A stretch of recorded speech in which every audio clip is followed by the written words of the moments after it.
నమస్తే welcome to study time. NEET ఫలితాలు విడుదలయ్యాయి. ఎంబీబీఎస్ చేయాలనుకునే విద్యార్థులకు సీటు వస్తుందో రాదో అని ఒక అవగాహనకు వచ్చింటారు. సీట్ రాని విద్యార్థులకు విదేశాల్లో ఎంబీబీఎస్ చేసుకునే అద్భుత అవకాశం కల్పిస్తున్న సంస్థ భాగ్యలక్ష్మి ఎడ్యుకేషనల్ సర్వీసెస్. 18 సంవత్సరాల సుదీర్ఘ అనుభవంతో జార్జియాలో ఎంబీబీఎస్ కు ఏకైక ఎంపిక లాంటి సంస్థ భాగ్యలక్ష్మి ఎడ్యుకేషనల్ సర్వీసెస్. ఈ సంస్థ ద్వారా అనేక మంది తెలుగు విద్యార్థులు జార్జియాలో ఎంబీబీఎస్ పూర్తి చేసుకుని డాక్టర్లుగా సేవలందిస్తున్నారు. జార్జియాలోని వైద్య యూనివర్సిటీల గురించి, అడ్మిషన్ ప్రాసెస్ గురించి, ఎన్ఎంసీ నియమాల గురించి పూర్తి వివరాలను తెలుసుకుందాం. భాగ్యలక్ష్మి ఎడ్యుకేషనల్ సర్వీసెస్ సంస్థ చైర్మన్ బిఎస్ఎస్ ప్రసాద్ గారు మనతో పాటు ఉన్నారు. ఆయన అడిగి తెలుసుకుందాం. నమస్తే అండి. నమస్తే అండి. ఫస్ట్ ఆఫ్ ఆల్, విదేశాల్లో ఎంబీబీఎస్ చేయాలనుకోవడం అనేది చాలా మంది స్టూడెంట్స్ కి కళ. సో ఆ కళని మీరు కూడా నిజం చేస్తూ వస్తున్నారు. సో అసలు ఎంబీబీఎస్ కి ఇతర కోర్సులకి ఉన్న వ్యత్యాసం ఏంటంటే ఏం చెప్తారు? Good evening everyone. సో మనము నీట్ ఎగ్జామ్ ఇంట్రడ్యూస్ అయిన తర్వాత అంచెలంచెలుగా ఎంబీబీఎస్ చూస్ చేసుకోవడానికి అస్పైరెంట్స్ ఎవరైతే అప్లై చేసుకుంటున్నారో, ఎవరైతే రిజిస్టర్ చేసుకుంటున్నారో, ఎవరైతే అటెండ్ చేస్తున్నారో వాళ్ళ సంఖ్య క్రమక్రమంగా పెరుగుతూ వస్తుంది. సపోజ్ 19 నుంచి మనం ఈ 2019 నుంచి 2023 వరకు ఒకవేళ గణాంకాలను చూసుకుంటే 19లో మనకు 15 లక్షల చిల్లర, అండ్ 2021లో దాదాపుగా 16 లక్షలు, అండ్ 21, 22, 23లో దాదాపు 18 లక్షలు, ఆ విధంగా పెరుగుకుంటూ వస్తుంది. అండ్ ఇప్పుడున్న ప్రజెంట్ సినారియోలో 2023లో నీట్ అటెండ్ చేసిన రిజిస్ట్రేషన్ చేసుకున్న వాళ్ళు 20,87,000 మంది ఉన్నారు. సో అందులో క్వాలిఫై అయిన వాళ్ళు 11,45,000 మంది, అంటే దాదాపుగా 56% క్వాలిఫై అయ్యారు. టోటల్గా ఆల్ ఇండియాలో చూసుకుంటే 11,45,000 మంది క్వాలిఫై అయ్యారు. సో ఇక్కడ ఉన్న అందుబాటులో ఉన్న సీట్స్ ఒకవేళ చూసుకుంటే 1,06,933 మాత్రమే. సో అటెండ్ చేసిన వాళ్ళతోటి కంపేర్ చేస్తే ఉన్న సీట్లతోటి మనం ఒకవేళ రేషియో చూసుకుంటే 5% మాత్రమే సీట్స్ అందుబాటులో ఉన్నవి. అందులో ఫ్రీ సీట్స్ చూసుకుంటే 2 నుంచి 3 మాత్రమే, అంటే 100 మందికి 2 నుంచి 3 మాత్రమే అటెండ్ చేసిన వాళ్ళతో కంపేర్ చేస్తే సీట్స్ ఉన్నాయి. ఒకవేళ క్వాలిఫై అయిన వాళ్ళతోటి ఒకవేళ రేషియో చూసుకుంటే 11,45,000కు అండ్ 1,09,633 వాటికి ఒకవేళ రేషియో చూసుకుంటే 100కు 9 మందికి మాత్రమే మనకు సీట్స్ ఇక్కడ అందుబాటులో ఉన్నాయి ఇండియాలో. సో ఆ విధంగా చూసుకుంటే ఫ్రీ సీట్స్ చూసుకుంటే అందులో 100కు 5 నుంచి 6, అంటే మిగిలిన 95 మందికి ఎంబీబీఎస్ విద్య అనేది కలగానే మిగిలిపోతున్నది. అలా అని చెప్పి వాళ్ళు క్వాలిఫైడ్ కాదని కాదు, క్వాలిఫైడ్ అయిన వాళ్ళు నీట్లో క్వాలిఫై అయ్యారంటే they are eligibility to MBBS అన్నట్టు. వాళ్ళు ఎంబీబీఎస్ చదవడానికి అర్హత ఉన్నదని వాళ్ళకు నీట్ ఎగ్జామ్ ద్వారా ప్రూఫ్ అయింది. కానీ ఇక్కడ చదవడానికి కావాల్సిన కాలేజీలు లేవు, కావాల్సిన సీట్స్ లేవు. సో అటువంటప్పుడు మరి ఎలా చేయాలన్న విషయంలో సో మనకు ఆనవాయితీగా చాలా సంవత్సరాలుగా ఎంబీబీఎస్ అబ్రాడ్ అనేది చాలా ఆనవాయితీగా వస్తున్న విషయమే. సో ఈ విధంగా చూసుకుంటే మనకు ఎంబీబీఎస్ అబ్రాడ్ విషయంలో చదవచ్చా చదవరాదా అన్న విషయంలో మన గవర్నమెంట్ ఆఫ్ ఇండియా ఖచ్చితంగా వాళ్ళకు రూల్స్ అండ్ రెగ్యులేషన్స్ పెట్టింది. అంటే మనకు 2019 ఆగస్టు 8 నాడు మనకు ఎన్ఎంసీ నేషనల్ మెడికల్ కమిషన్కి సంబంధించిన ఒకటి గెజెట్కి సంబంధించిన మనకు ఒకటి యాక్ట్ అనేది పార్లమెంట్లో పాస్ అయింది. సో దానికి అనుగుణంగా మనకు 2020 సెప్టెంబర్ 25 తోటి medical council of India dissolve అయిపోయి దాని ప్లేస్లో నేషనల్ మెడికల్ కమిషన్ వచ్చింది. So medical council of India ఉన్న రోజుల్లో ఒకవేళ ఎంబీబీఎస్ అబ్రాడ్లో చదివిన వాళ్ళు మాత్రమే ఇండియాలో ప్రాక్టీస్ కానీ పీజీ కానీ చేయాలంటే ఇండియాకు వచ్చిన తర్వాత మనకు FMG foreign medical graduate equivalent exam రాసి క్వాలిఫై అయితేనే పీజీ, క్వాలిఫై అయితేనే ప్రాక్టీస్. కానీ ఇప్పుడు ఆ సిచ్యువేషన్స్ లేవు, ఎవరు ఎక్కడైనా చదువుకోవచ్చు. అంటే గ్లోబలైజర్ అయిపోయింది ఎడ్యుకేషన్, మెడికల్ ఎడ్యుకేషన్ అనేది గ్లోబలైజర్ అయిపోయింది. సో ఇండియా కాకుండా వేరే కంట్రీస్కి ఎక్కడైనా వెళ్ళి చదవచ్చు. కానీ మనకు 2022 లాస్ట్ మనకు 2021 నవంబర్ 18 నాడు ఒక అఫీషియల్గా ఒక గెజెట్ రిలీజ్ చేయడం జరిగింది. సో దానికి అనుగుణంగా మనకు ఎంబీబీఎస్ అబ్రాడ్ విషయంలో ఒక 5 పేజెస్కి సంబంధించిన విషయాన్ని అందులో పొందుపరచడం జరిగింది. సో దాని ప్రకారం చూసుకుంటే ఎంబీబీఎస్ అబ్రాడ్ విషయంలో ఎవరైనా ఏ కంట్రీకైనా వెళ్ళి చదవచ్చు. కాకపోతే రూల్స్ అండ్ రెగ్యులేషన్స్ అనేది కంపల్సరీగా ఫాలో అవ్వాలని చెప్పి వాళ్ళు చెప్తున్నారు. అందులో 4ABCD అని చెప్పి మనకు పాయింట్స్ అన్ని కూడా అందులో మెన్షన్ చేయడం జరిగింది. సో వాళ్ళు మన ఇండియన్ గవర్నమెంట్ కానీ నేషనల్ మెడికల్ కమిషన్ కానీ వాళ్ళు చెప్పదలుచుకున్న విషయం ఏంటంటే మీరు అబ్రాడ్కి వెళ్ళి ఎక్కడైనా చదువుకోవచ్చు. కాకపోతే డ్యూరేషన్ వైజ్ కానీ, కమ్యూనికేషన్ లాంగ్వేజ్ వైజ్ కానీ, లేకపోతే సబ్జెక్ట్స్ వైజ్ కానీ లేకపోతే లైసెన్స్ టు ప్రాక్టీస్ వైజ్ కానీ మన ఇండియాలో ఏ విధంగానైతే ఫాలో అవుతున్నారో అదే విధంగా మీరు సరిసమానమైన కోర్సుని మీరు చదవాలని మనకు నేషనల్ మెడికల్ కమిషన్ గెజెట్ చెప్తున్నది. సో ఆ విధంగా మనకు చూసుకుంటే మనకు ఇండియాలో చేస్తున్న కోర్స్ వచ్చేసి 54 months. టోటల్ కోర్స్ డ్యూరేషన్ వచ్చేసి 54 months plus 12 months of internship, అంటే 4.5 years ప్లస్ 1 year. 5.5 years ఖచ్చితంగా ఎంబీబీఎస్ అబ్రాడ్ విషయంలో కూడా 5.5 years చదవాల్సిందే. 4.5 years course plus 1 year internship. ఈ టోటల్గా 5.5 years అదే కంట్రీలో అదే యూనివర్సిటీలో చేయాలి. అంతకన్నా ముందు యూనివర్సిటీ మారినా లేకపోతే కంట్రీ మారినా ఇబ్బంది ఉండకపోయేది. కానీ నేషనల్ మెడికల్ కమిషన్ గెజెట్ వచ్చిన తర్వాత ఖచ్చితంగా అదే కంట్రీలో ఖచ్చితంగా అదే యూనివర్సిటీలో కోర్సు మొత్తం కంప్లీట్ కావాలి. దాంతోపాటు మీడియం ఆఫ్ ఇన్స్ట్రక్షన్ విషయంలో కూడా అంతకన్నా గెజెట్ రాకన్నా ముందు వివిధ రకాలుగా వేరే కంట్రీలో వేరే లోకల్ లాంగ్వేజ్లు నేర్చుకొని ఇక్కడికి వచ్చి ప్రాక్టీస్ కానీ పీజీ కానీ చేయడానికి ఎఫ్ఎంజీ క్వాలిఫై అయితే అవకాశం ఉండేది. కానీ ఇప్పుడు ఆ అవకాశం లేదు. కంపల్సరీగా మనకు మీడియం ఆఫ్ ఇన్స్ట్రక్షన్ వచ్చేసి ఖచ్చితంగా ఇంగ్లీష్ మీడియం ఉండాలి. ఎట్ ద సేమ్ టైం మన స్టూడెంట్స్ ఏ కంట్రీకి అయితే వెళ్తున్నారో ఆ కంట్రీలో ప్రొఫెషనల్ రెగ్యులేటరీ బాడీ తోటి రిజిస్టర్డ్ అయి ఉండాలి, లేదా అక్కడి పౌరులకు సరిసమానంగా ప్రాక్టీస్ చేయడానికి మనకు ఎలిజిబిలిటీ ఉండాలి. సో ఇవన్నీ నియమ నిబంధనలన్నీ కూడా ఖచ్చితంగా ఆ కంట్రీ ప్రొవైడ్ చేయగలిగితే ఏ కంట్రీకైనా వెళ్ళి చదువుకోవచ్చు అని చెప్పి మన నేషనల్ మెడికల్ కమిషన్ సంబంధించిన గెజెట్ చెప్తున్నది. సో ఆ విధంగా సూటబుల్ కాని కంట్రీస్ను మన ఇండియన్ ఎంబసీ ఆల్రెడీ గుర్తించి అన్ఫిట్ అని చెప్పేసింది. ఇప్పుడు ఫిలిప్పీన్స్ విషయంలో మన ఇండియన్ స్టూడెంట్స్ వెళ్ళి అక్కడ చదివిన తర్వాత అక్కడ ప్రాక్టీస్ చేయడానికి ఫిలిప్పీన్స్ గవర్నమెంట్ అలో చేయట్లేదు. కాబట్టి ఫిలిప్పీన్స్కి వెళ్ళి చదవడం వల్ల మన ఇండియాలో ప్రాక్టీస్ కానీ పీజీ కానీ చేయడానికి, లేకపోతే next exam which is required to practice in India as well as to get PG admission India అది లేదు. ఎట్ ద సేమ్ టైం బంగ్లాదేశ్లో కూడా వాళ్ళు మీరు వచ్చి చదువుకొని వెళ్ళొచ్చు, కానీ ఇక్కడ మా పేషెంట్స్ మీద మీరు అప్లికేబుల్ చేయకూడదు, ప్రాక్టీస్ చేయకూడదు అని చెప్పింది. సో ఈ విధంగా మనం అనాలిసిస్ చేసుకొని కరెక్ట్ కంట్రీని చూస్ చేసుకుంటే బాగుంటుందని నా ఉద్దేశం. మేము జార్జియాని చూస్ చేసుకోవడానికి గల ముఖ్య కారణం వచ్చేసి, సో ప్రతి కంట్రీకి ఒక రిప్రజెంటేటివ్ ఉంటారు. సో ఒకరు చైనాని ఇంట్రడ్యూస్ చేశారు ఇండియాలో కానీ ఆంధ్రప్రదేశ్ తెలంగాణలో కానీ, ఒకరు కజకిస్తాన్ ఇంట్రడ్యూస్ చేస్తారు, కిర్గిస్తాన్ ఇంట్రడ్యూస్ చేస్తారు. అలా ప్రతి కంట్రీని ఎవరో ఒకరు ఇక్కడ ఇంట్రడ్యూస్ చేస్తే కానీ ఇక్కడున్న పిల్లలకు తెలియదు. సో ఈ ఏజెంట్స్ సో కాల్డ్ ఎవరైతే రిప్రజెంటేటివ్స్ ఉన్నారో వాళ్ళు అక్కడికి వెళ్ళి అక్కడ సిచ్యువేషన్స్ అన్ని చూసి అక్కడ సూటబుల్ అవునా కాదా అని అన్ని విధాలు తెలుసుకొని అక్కడ కాంట్రాక్ట్ తీసుకొని ఇక్కడ వచ్చి ఇంట్రడ్యూస్ చేయడం జరుగుతున్నది. సో ఈ విధంగా ప్రతి కంట్రీకి ఏ విధంగానైతే రిప్రజెంటేటివ్ ఉంటారో అదే విధంగా జార్జియా విషయంలో భాగ్యలక్ష్మి ఎడ్యుకేషన్ సర్వీసెస్ మన ఆంధ్రప్రదేశ్ తెలంగాణ పిల్లలకు ఇంట్రడ్యూస్ చేయడం జరిగింది. సో మేము జార్జియాను ఇంట్రడ్యూస్ చేసినప్పటి నుంచి ఇప్పటి వరకు ఎటువంటి ఇబ్బందులు జరగలేదు. అంటే జార్జియా వచ్చేసి యూరోపియన్ కంట్రీ, యూరోపియన్ యూనియన్లో సైన్ చేశారు, కరప్షన్ లేదు, క్రైమ్ లేదు, పొల్యూషన్ లేదు. అన్నిటికన్నా ఇంపార్టెంట్ ఏంటంటే ఇంగ్లీష్ ఈజ్ వైడ్లీ స్పోకెన్ అయి ఉండి డైరెక్ట్ ఎంబీబీఎస్ ఆఫర్ చేస్తున్న ఒకే ఒక కంట్రీ మన ఇండియన్ స్టూడెంట్స్కు జార్జియా మాత్రమే. ఇక ట్రాన్స్పోర్టేషన్ విషయంలో కూడా డైలీ 5 flights ఉన్నాయి. ఎయిర్ అరేబియా కావచ్చు, గల్ఫ్ ఎయిర్వేస్ కావచ్చు, ఫ్లై దుబాయ్ కావచ్చు, అండ్ జజీరా ఎయిర్వేస్ కావచ్చు, ఖతర్ ఎయిర్వేస్ కావచ్చు. అంటే ట్రాన్స్పోర్టేషన్ లోపల డైలీ ఫ్లైట్స్ ఉన్నాయి. 6 hours ఫ్లైట్ టైం లోపల మన ఇంటర్నేషనల్ ఇమిగ్రేషన్ కానీ డిపార్చర్ కానీ శంషాబాద్ ఇంటర్నేషనల్ ఎయిర్పోర్ట్ నుంచి వెళ్ళొచ్చు. అంటే మార్నింగ్ డిపార్చర్ అయితే మార్నింగ్ అవర్స్ అంటే మధ్యాహ్నం కాకన ముందే వాళ్ళు అరైవల్ అవుతారు. అంత ఈజీగా ట్రాన్స్పోర్టేషన్ ఉన్నది కాబట్టి జార్జియాను చూస్ చేసుకోవడం జరిగింది. ఈ క్లైమేట్ విషయంలో కూడా ఇది వెస్టర్న్ సైడ్ వస్తుంది, యూరోప్ సైడ్ వస్తుంది కాబట్టి క్లైమేట్ విషయంలో కూడా చలి తీవ్రత మైనస్లోకి అసలే లేదు, చాలా కంఫర్ట్గా ఉంటుంది. అండ్ సేఫ్టీ విషయంలో కూడా third safest country in the world. In the sense 3rd, 4th, 5th, 6th ఇలా సింగిల్ డిజిట్లనే ప్రతి ఇయర్ మెయింటైన్ చేస్తున్నది. కానీ 20th safety country, 30th safety country అన్నది లేదు. కాబట్టి సేఫ్టీ వైజ్ కానీ సెక్యూరిటీ వైజ్ కానీ క్లైమేట్ వైజ్ కానీ అన్ని విషయాల్లో సూటబుల్ ఉన్నది. కాబట్టే మేము జార్జియాని ఇంట్రడ్యూస్ చేసినప్పటి నుంచి ఇప్పటి వరకు వేరే కంట్రీ వైపు చూడాల్సిన అవసరం కానీ వేరే కంట్రీని రిప్రజెంట్ చేయాల్సిన అవసరం కానీ మాకు ఇప్పటివరకు రాలేదు. ఓకే, ఒక కంట్రీని, ఒక సరైన కంట్రీని ఏ విధంగా అయితే చూస్ చేసుకోవాలో ఒక సరైన యూనివర్సిటీని చూస్ చేసుకోవడం కూడా అంతే ముఖ్యం. సో ఒక యూనివర్సిటీ యొక్క క్వాలిటీని కానీ పర్ఫార్మెన్స్ని కానీ ఏ విధంగా క్రాస్ వెరిఫై చేసుకోవాలి, అండ్ మీరు అందించే యూనివర్సిటీ యొక్క ప్రత్యేకతలు ఏంటి? సో ఒక కంట్రీని ఏ విధంగా చూస్ చేసుకోవాలని మనం డిస్కస్ చేసాం కదా. సో ప్రతి స్టూడెంట్ కానీ ప్రతి పేరెంట్ కానీ ఖచ్చితంగా వాళ్ళు ఇంట్లో క్రాస్ వెరిఫై చేసుకోవాలి. ఏ కన్సల్టెన్సీ వాళ్ళు కాల్ చేసినా కానీ అడ్వర్టైజ్మెంట్ ఇచ్చినా కానీ వాళ్ళని వెళ్ళి కలవడమా కలవకపోవడమా సెకండరీ విషయం. కానీ వాళ్ళు రిప్రజెంట్ చేస్తున్న కంట్రీని కావచ్చు, వాళ్ళు రిప్రజెంట్ చేస్తున్న యూనివర్సిటీని కావచ్చు, ఇంటికి వచ్చిన తర్వాత ఖచ్చితంగా వాళ్ళు క్రాస్ వెరిఫై చేసుకోవాలి, దాని మీద వర్కౌట్ చేయాలి. ఎందుకంటే దాదాపు 6 years చదవబోతున్నారు. సో దాదాపుగా ఒక 20 lakhs ప్లస్ ఆర్ మైనస్ దాని మీద ఫీజు రూపంలో ఖర్చు పెట్టబోతున్నారు. ఒకవేళ రాంగ్ డిసిషన్ అయితే ఆ డబ్బులు కానీ ఆ టైం కానీ మనకు రివర్స్ కాదు, మన లైఫ్ కూడా స్పాయిల్ అయిపోతుంది.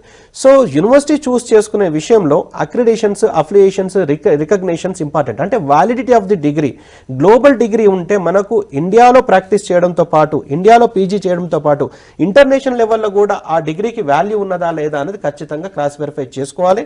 తర్వాత ఆ యూనివర్సిటీకి పాస్డ్ అవుట్ బ్యాచెస్ ఉన్నాయా, ఆ యూనివర్సిటీకి ఎఫ్ఎంజీ మన ఇండియాలో ఏదైతే ఎగ్జామ్ కండక్ట్ చేస్తున్నారో FMG foreign medical graduate exam లేకపోతే మెడికల్ కౌన్సిల్ ఆఫ్ ఇండియా వాళ్ళు ఏదైతే ఎగ్జామ్ రాస్తున్నారో దానికి సంబంధించిన పాస్డ్ అవుట్ స్టూడెంట్స్ ఉన్నారా, వాళ్ళ ఒకవేళ పాస్డ్ అవుట్ స్టూడెంట్స్ ఉంటే వాళ్ళ పర్ఫార్మెన్స్ ఎలా ఉంది, ఇవన్నీ కూడా క్రాస్ వెరిఫై చేసుకోవాలి. ఈ విధంగా మేము చూస్ చేసుకున్న యూనివర్సిటీ వచ్చేసి యూనివర్సిటీ జియోమెడి. సో యూనివర్సిటీ జియోమెడి చూస్ చేసుకోవడం యొక్క ఇంపార్టెంట్ ఏంటంటే ఇది వచ్చేసి ఎక్స్క్లూజివ్ మెడికల్ యూనివర్సిటీ. అంటే ఎక్స్క్లూజివ్గా ఓన్లీ మెడికల్ డిపార్ట్మెంట్ మాత్రమే ఉన్నది. అక్కడ స్టూడెంట్స్ కానీ, ప్రొఫెసర్స్ కానీ, ఫ్యాకల్టీ కానీ, రెక్టర్ కానీ, ఆ బిల్డింగ్ కానీ, లేకపోతే క్లినిక్స్ కానీ, లేకపోతే ఇంటర్నేషనల్ అసోసియేషన్ కానీ, ప్రతిది కూడా రిలవెంట్ టు మెడికల్ ఉంటుంది. కాబట్టి స్టూడెంట్ ఒకసారి జాయిన్ అయిన తర్వాత వేరే వ్యాపకాలు అంటే మైండ్ డైవర్ట్ అయ్యే అవకాశాలు తక్కువ. వాళ్ళు ఫ్రెండ్షిప్ చేసినా కానీ మెడికల్ స్టూడెంట్స్ తోటి చేస్తారు, డిస్కస్ చేసినా కానీ మెడికల్ స్టూడెంట్స్ తోటి చేస్తారు. వేరే డిపార్ట్మెంట్ వాళ్ళు ఉన్నారు అనుకోండి, వాళ్ళతో ఫ్రెండ్షిప్ చేస్తే వాళ్ళతో వచ్చేది లేదు, ఏం ఉపయోగం ఉండదు. సపోజ్ జనరల్ యూనివర్సిటీ తీసుకుంటే అందులో లా ఉంటుంది, బీబీఏ ఉంటుంది, తర్వాత ఇంజనీరింగ్ ఉంటుంది, అగ్రికల్చర్ ఉంటుంది. ఇలా డిఫరెంట్ డిపార్ట్మెంట్స్ ఉన్నప్పుడు వాళ్ళు చదవడం చదవకపోవడం అనేది పెద్ద విషయం కాదు. కానీ మెడికల్ స్టూడెంట్ మాత్రం ఖచ్చితంగా చదవాల్సిందే, ప్రతి టాపిక్ కవర్ చేయాల్సిందే. సో ఆ ఫ్రెండ్షిప్ కూడా వీళ్ళ medical department students, juniors, seniors తోటి చేస్తే వాళ్ళు గ్రూప్ డిస్కషన్స్ కావచ్చు, సబ్జెక్ట్ డిస్కషన్స్ కావచ్చు చేసుకోవడానికి ఎక్కువ అవకాశం ఉంటుంది. ఎందుకంటే 5 to 6 years కంటిన్యూగా చదువుతున్నారు కాబట్టి ఆ ఫ్రెండ్షిప్ కూడా మెడికల్ స్టూడెంట్స్ తోటే ఉంటే వీళ్ళకి ఎక్కువ నాలెడ్జ్ ఉంటుంది అని మనము ఈ ఎక్స్క్లూజివ్ మెడికల్ యూనివర్సిటీ చూస్ చేసుకోవడం జరిగింది. ఇంకొక విషయం వచ్చేసి యూనివర్సిటీని సెలెక్ట్ చేసుకునే విషయంలో మనకు ఖచ్చితంగా క్రాస్ వెరిఫై చేసుకోవడానికి చాలా వెబ్సైట్స్ ఉన్నాయి. ఒకటి వచ్చేసి జార్జియాలో ఒక యూనివర్సిటీని చూస్ చేసుకుంటున్నామంటే మన ఇండియన్ ఎంబసీ జార్జియాలో, అంటే ప్రతి కంట్రీకి మన ఎంబసీ ఉంటుంది. ఎట్ ద సేమ్ టైం వాళ్ళ ఎంబసీ, ఆ కంట్రీ యొక్క ఎంబసీ మన ఇండియాలో ఉంటుంది. అంటే మన ఇండియన్ ఆఫీస్ అక్కడ ఉన్నది అన్నట్టు, embassy in the sense. So ఆ ఎంబసీ అఫీషియల్ వెబ్సైట్లో అంటే మన ఇండియన్ ఎంబసీ ఇన్ జార్జియాలో ఉన్న వెబ్సైట్లో మనకు కౌన్సిలర్ సర్వీసెస్ అని సపరేట్గా సర్వీసెస్ ఉంటాయి. అందులో స్టూడెంట్ సర్వీసెస్లోకి వెళ్ళి అక్కడ ఆ కంట్రీలో ఉన్న అన్ని యూనివర్సిటీస్కి సంబంధించిన ఇన్ఫర్మేషన్, ఒక list of universities recognised by Indian embassy of Georgia ఒక లిస్ట్ ఉంటుంది, దాన్ని డౌన్లోడ్ చేసుకోవాలి. అది పెద్ద విషయం కాదు. ఇండియన్ ఎంబసీ ఇన్ జార్జియా అని మనకు ఇంటర్నెట్లో కొట్టగానే మనకు మొత్తం రిపోర్ట్ మొత్తం వస్తుంది. సో అది డౌన్లోడ్ చేసుకున్న తర్వాత ఎవరైతే రిప్రజెంటేటివ్ ప్రమోట్ చేస్తున్నారో ఆ యూనివర్సిటీ ఆ లిస్ట్లో ఉన్నదా లేదా ఫస్ట్ వెరిఫికేషన్ చేసుకోవాలి. చేసుకున్న తర్వాత రిమైనింగ్ అక్రిడేషన్స్, అంటే ఇప్పుడు సపోజ్ అఫిలియేషన్స్ వచ్చేసి మనకు ఎన్సిఈక్యూ అంటే జార్జియాకు సంబంధించిన అక్రిడేషన్స్ వచ్చేసి నేషనల్ సెంటర్ ఫర్ ఎడ్యుకేషన్ క్వాలిటీ ఎన్హాన్స్మెంట్లో రికగ్నైజేషన్ ఉన్నదా లేదా, ఇది మనం చూసుకుంటే ఇండియాలో స్టూడెంట్స్ జార్జియాలో చదవడానికి, ఆ యూనివర్సిటీలో చదవడానికి ఎలిజిబిలిటీ ఉన్నదన్నట్టు. కాకపోతే ఇంటర్నేషనల్ లెవెల్లో ఒకవేళ అక్రిడేషన్స్ ఉన్నాయా లేదా అన్నది ఖచ్చితంగా వెరిఫై చేసుకోవాల్సి ఉంటుంది. అది WHO అఫీషియల్గా గుర్తించిన అఫీషియల్ వెబ్సైట్ వచ్చేసి WDMS.org, world directory of medical schools. So ఈ అఫీషియల్ వెబ్సైట్లో మనము టూల్ బార్లో WDMS.org అని క్లిక్ చేసిన తర్వాత అందులో ప్రతి కంట్రీకి సంబంధించిన ఇన్ఫర్మేషన్, ఆ కంట్రీలో ఉన్న ప్రతి యూనివర్సిటీకి సంబంధించిన ఇన్ఫర్మేషన్ అందులో పొందుపరచబడి ఉంటుంది. సో ఆ యూనివర్సిటీకి సంబంధించి ఆ పేజ్ను ఓపెన్ చేస్తే ఆ స్పాన్సర్ నోట్లో ECFMG USA అంటే education commission for foreign medical graduates United States of America note ఉండాలి. Plus at the same time medical council of Canada note ఉంటే మనము అక్కడ ఆ యూనివర్సిటీలో చదివిన వాళ్లకు యుఎస్ఏలో కానీ లేకపోతే కెనడాలో కానీ ప్రాక్టీస్ కానీ పీజీ కానీ చేయడానికి ఎలిజిబిలిటీ అని ఈ విధంగా మనం నిర్ధారణకు రావచ్చు. సో ఆ విధంగా అఫీషియల్ వెబ్సైట్ తో క్రాస్ వెరిఫై చేసుకుంటే మన డిగ్రీకి వాల్యూ ఉంటుందని నా ఉద్దేశం. సో ఒక కన్సల్టెన్సీని ఎలా చూస్ చేసుకోవాలి, ఎక్స్పీరియన్స్డ్ కన్సల్టెన్సీ వల్ల ఎటువంటి ప్రయోజనాలు ఉంటాయి? చిన్న బ్రేక్ తెలుకోమాక్. యూనివర్సిటీ జియోమెడీలో అదే చూస్ చేసుకోవడానికి కారణం ఏంటండి? అలాగే అక్కడ చదివితే గ్లోబల్ డిగ్రీ ఖచ్చితంగా వస్తుందని చెప్తున్నారు, సో ఎలా చెప్పగలరు? సో యూనివర్సిటీ జియోమెడి విషయంలో ఇంతకుముందు చెప్పిన విధంగా మనకు అది ఎక్స్క్లూజివ్ మెడికల్ యూనివర్సిటీ అవ్వడంతో పాటు యూనివర్సిటీ జియోమెడి వచ్చేసి మనకు ECFMG USA recognised and medical council of Canada recognised and Australian medical council recognised and AMSE association for medical schools in Europe recognised and AME association for medical education in Europe recognised. ఇలా అన్ని విధాల recognitions, affiliations ఉన్నాయి కాబట్టి మేము university జియోమెడిని choose చేసుకోవడం జరిగింది. First point. తర్వాత quality assurance విషయంలో కూడా జర్మనీ వాళ్ళు ACQUIN certification, quality assurance certificate only అంటే జార్జియాలో ఉన్న అన్ని యూనివర్సిటీస్లో ఓన్లీ యూనివర్సిటీ జియోమెడికి మాత్రమే వాళ్ళు ఇవ్వడం జరిగింది. అంటే అక్విన్ సర్టిఫికేట్ అంటే accreditation certification and quality assurance institute కింద జర్మనీ అక్విన్ వాళ్ళు దీనికి ఈ సర్టిఫికేట్ ఇవ్వడం జరిగింది. సో ఈ సర్టిఫికేట్ వచ్చేసి ఒకవేళ క్వాలిటీ అష్యూరెన్స్ బాగుంటేనే వాళ్ళు అన్ని విధాలా వెరిఫై చేసుకున్న తర్వాతనే ఒక యూనివర్సిటీని గుర్తించి ఆ యూనివర్సిటీకి అక్విన్ సర్టిఫికేట్ ఇవ్వడం జరుగుతుంది. సో జార్జియాలో 23 యూనివర్సిటీస్ ఉన్నాయి టోటల్గా. 23 యూనివర్సిటీస్లో యూనివర్సిటీ జియోమెడిక్ మాత్రమే అక్విన్ సర్టిఫికేట్ ఉంది, అంటే క్వాలిటీ అష్యూరెన్స్డ్ బై జర్మనీ. ఈ అక్విన్లో దాదాపు 150 higher top level of institutions and colleges, universities involve అయినాయి, అంటే ఈ క్వాలిటీ అష్యూరెన్స్ అనాలిసిస్ చేయడంలో. సో అన్ని విధాలుగా అనాలిసిస్ చేసిన తర్వాత, అంటే స్టూడెంట్ అండ్ ఫ్యాకల్టీ రేషియో కావచ్చు, స్టాండర్డ్స్ కావచ్చు, క్వాలిటీ కావచ్చు, పాస్డ్ అవుట్ కావచ్చు, ఇవన్నిటినీ వాళ్ళు అనాలిసిస్ చేసిన తర్వాతనే వాళ్ళు ఒకవేళ ఈ యూనివర్సిటీకి ఇవ్వడానికి ఫిట్ అవుతూనే ఇస్తారు. సో ఆ అక్విన్ సర్టిఫికేషన్ అనేది యూనివర్సిటీ జియోమెడిక్ మాత్రమే ఇవ్వడం జరిగింది. అది కాకుండా ఇంకొకటి, మనం ఎక్కడ చదివినా, ఏ కంట్రీలో చదివినా, ఏ యూనివర్సిటీలో చదివినా, ఎండ్ ఆఫ్ ది డే మన ఇండియాలో ప్రాక్టీస్ కానీ పీజీ కానీ చేయడానికి ఖచ్చితంగా ఎలిజిబిలిటీ ఉండాలి. ఫస్ట్ ప్రయారిటీ అది మాత్రమే.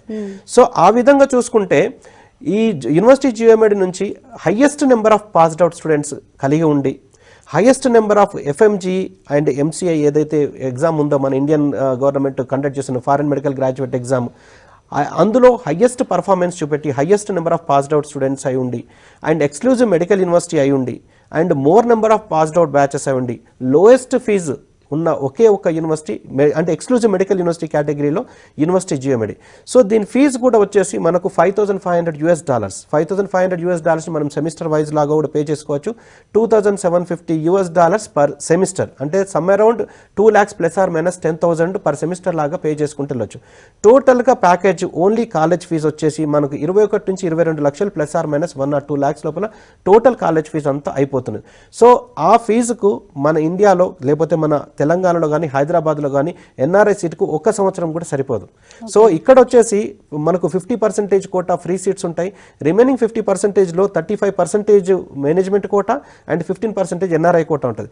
ఈ 35% కూడా కాంపిటీషన్లో ఉంటుంది. 12 lakhs per annum ఉంటుంది. అంటే టోటల్గా ఈ కాంపిటీషన్లో తీసుకున్న సీట్కే 60 lakhs పే చేయాలి టోటల్ ప్యాకేజ్. అదే ఎన్ఆర్ఐ కోటా అయితే 23,15,000, అంటే 1,10,00,000 చిల్లర అవుతుంది.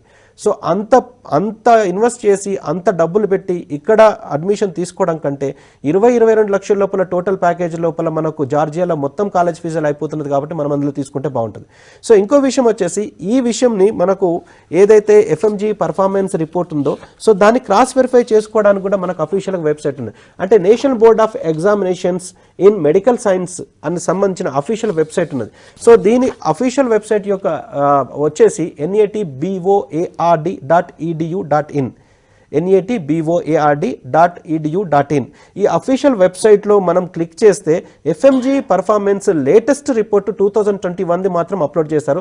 దాన్ని డౌన్లోడ్ చేసుకుంటే అందులో ప్రతి కంట్రీ యొక్క, ప్రతి యూనివర్సిటీ యొక్క పర్ఫార్మెన్స్ రిపోర్ట్, అంటే ఎంతమంది అటెండ్ చేశారు, ఎఫ్ఎంజీ ఎంతమంది క్వాలిఫై అయ్యారు అన్న దాని మీద వాళ్ళకు ఫుల్ క్లారిటీ వస్తుంది. సో జార్జియా విషయంలో చూసుకుంటే out of 23 universities available in Georgia, 10 యూనివర్సిటీస్లో నుంచి మాత్రమే పాస్డ్ అవుట్ బ్యాచెస్ ఉన్నాయి. ఆ 10 యూనివర్సిటీస్లో university GeoMedi stands top second in exclusive medical university category, and టోటల్గా చూసుకుంటే 3rd ప్లేస్లో ఉంది.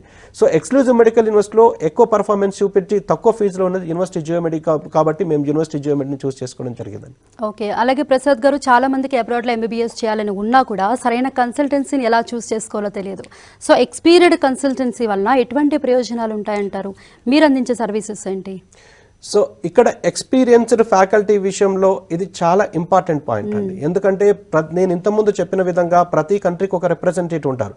సో ఒకవేళ స్టూడెంట్ అన్ని విధాల అనాలిసిస్ చేసుకున్న తర్వాత ఏ కంట్రీకి అయితే వెళ్దాం అనుకున్నారో ఆ కంట్రీని for the past so many years ఎవరు దానికి పంపిస్తున్నారు, ఎవరు సర్వీసెస్ ఇస్తున్నారు, ఏ కన్సల్టెన్సీకి ఆ కంట్రీలో ఆఫీస్ కానీ లేకపోతే ఆ కంట్రీలో రిజిస్ట్రేషన్స్ కానీ ఆ కంట్రీలో కేర్ టేకర్స్ కానీ మేనేజర్స్ కానీ కుక్స్ కానీ ఉన్నారు, ఏ కన్సల్టెన్సీకి పాస్డ్ అవుట్ బ్యాచెస్ ఉన్నాయి, ఏ కంట్రీకి పాస్డ్ అవుట్ స్టూడెంట్స్ ఉన్నారు, ఏ కంట్రీని ఏ కన్సల్టెన్సీకి పాస్డ్ అవుట్ బ్యాచెస్ ఉన్నాయి, ఏ కన్సల్టెన్సీకి పాస్డ్ అవుట్ స్టూడెంట్స్ ఉన్నారు, ఎఫ్ఎంజీ పాస్డ్ అవుట్ స్టూడెంట్స్ ఉన్నారు, ఏ కన్సల్టెంట్ కంటిన్యూగా ఒకటే కంట్రీని కంటిన్యూగా ప్రమోట్ చేస్తున్నారు అని ఖచ్చితంగా నిర్ధారించుకోవాలి. సపోజ్ ఒకవేళ చైనాకు స్టూడెంట్ వెళ్దాం అనుకుంటే నా దగ్గర రావడం వల్ల ప్రయోజనం లేదు. ఎవరైతే చైనా ప్రమోట్ చేస్తున్నారో వాళ్ళ దగ్గరికి వెళ్ళాలి.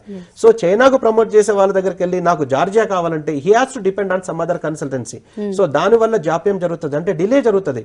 ఒకరి మీద ఒకరు డిపెండ్ కావడము. సపోజ్ ఇక్కడున్న కన్సల్టెన్సీ ఏదో ఢిల్లీలో కానీ లేకపోతే ముంబైలో ఉన్న కన్సల్టెంట్కు వాళ్ళు జార్జియా చేస్తారంటే వాళ్ళకు ఫార్వర్డ్ చేయడము, వాళ్ళు అక్కడి నుంచి యూనివర్సిటీకి పంపించడము, ఈ మీడియేటర్స్ వల్ల వల్ల ఈ డిలే అవుతుంది, కొన్ని సందర్భాల్లో అడ్మిషన్ కూడా క్యాన్సిల్ అవుతుంది. సో మేము కంటిన్యూగా వీ బిలీవ్ ఇన్ కన్సిస్టెన్సీ, అంటే we believe in consistency in promoting the same country for the past so many years. So కంటిన్యూగా మేము జార్జియాను చూస్ చేసుకోవడం జరిగింది, కంటిన్యూగా ఎవ్రీ ఇయర్ జార్జియాకు పంపించడము, every year hundreds of students పంపించడము, every year hundreds of students pass out అవ్వడం, ఇది ఆనవాయితీగా జరుగుతున్న విషయము. కాబట్టి జార్జియాని చూస్ చేసుకుందాం అనుకుంటే మా కన్సల్టెన్సీకి రండి, వేరే కంట్రీని చూస్ చేసుకుందాం అనుకుంటే ఎవరైతే రిప్రజెంటేటివ్ అందులో కూడా వెరిఫై చేసుకోవాలి. ఒకవేళ వేరే కంట్రీని చూస్ చేసుకుంటే ఆ కంట్రీకి సంబంధించిన రిప్రజెంటేటివ్ ఎన్ని సంవత్సరాలుగా పంపిస్తున్నారు, ఆ కన్సల్టెంట్కు ఎంతమంది పాస్డ్ అవుట్ బ్యాచెస్ ఉన్నాయి, ఎంతమంది పాస్డ్ అవుట్ స్టూడెంట్స్ ఉన్నారు అన్న దాన్ని వాళ్ళు నిర్ధారించుకొని చూస్ చేసుకోవడం బెటర్. ఒకవేళ చిన్న కన్సల్టెన్సీలు డిపెండెన్సీ ఉన్న కన్సల్టెన్సీ చూస్ చేసుకుంటే అడ్మిషన్ తీసుకున్న తర్వాత వాళ్ళు ఉండకపోవడం అనేది జరగకపోవచ్చు. సో వాళ్ళు ఆఫీస్ తీసేయడం కావచ్చు, లేకపోతే మూసేయడం కావచ్చు, అటువంటివి జరిగితే మన స్టూడెంట్స్ కానీ పేరెంట్స్ కానీ చాలా నష్టపోతారు. ఎందుకంటే ఈ కన్సల్టెన్సీ విషయంలో through out the course services ఖచ్చితంగా ఇవ్వాల్సి ఉంటుంది. సో సెకండ్ ఇయర్ కానీ, థర్డ్ ఇయర్ కానీ, ఫోర్త్ ఇయర్ కానీ, ఏ సందర్భంలో ఏ అవసరం వచ్చినా కానీ మన స్టాఫ్ అక్కడ ఉండడం కావచ్చు, స్టూడెంట్కి సర్వీస్ ఇవ్వడం కావచ్చు, మన ఆఫీస్ కూడా హైదరాబాద్లో కానీ ఇండియాలో కానీ ఉంటే వాళ్ళు వచ్చి కలవడం కావచ్చు, ఇవన్నీ కూడా జరుగుతూనే బాగుంటుంది. సో పంపించిన తర్వాత ఆ స్టూడెంట్ ఒకవేళ ఆ కన్సల్టెంట్ రెస్పాండ్ అయిపోతే దాన్ని అల్టిమేట్లీ నష్టపోయేది స్టూడెంట్ పేరెంట్ మాత్రమే. కాబట్టి వైజ్గా డిసిషన్ తీసుకొని కన్సల్టెన్సీని చూస్ చేసుకోవడంలో కూడా experienced consultant in particular country, ఆ కంట్రీకి సంబంధించి ఎవరు ఎక్స్పీరియన్స్డ్ అన్న దాన్ని క్రాస్ వెరిఫై చేసుకోవాలి. కన్సల్టెంట్ చెప్తారు మాకు 15 సంవత్సరాల అనుభవం ఉన్నది జార్జియా పంపించడానికి, 10 సంవత్సరాల అనుభవం ఉన్నదంటే సరిపోదు. అసలు నిజంగా ఉన్నదా లేదా, వీళ్ళు పంపించిన దానిలో 6th year 5th year 4th year passed out students ఉన్నారా లేదా క్రాస్ వెరిఫై చేసుకొని, ప్రాపర్గా క్రాస్ వెరిఫై చేసుకొని మీరు చూస్ చేసుకుంటే కన్సల్టెన్సీని కానీ, కంట్రీని కానీ, యూనివర్సిటీని కానీ అన్ని విధాల క్రాస్ వెరిఫై చేసుకుంటే మంచిదని నా ఉద్దేశం అండి. ఎస్, జార్జియాలో MBBS గురించి అలాగే యూనివర్సిటీ జియోమెడీ గురించి చాలా వివరాలు అందజేశారు. థ్యాంక్ యూ ప్రసాద్ గారు. Thank you.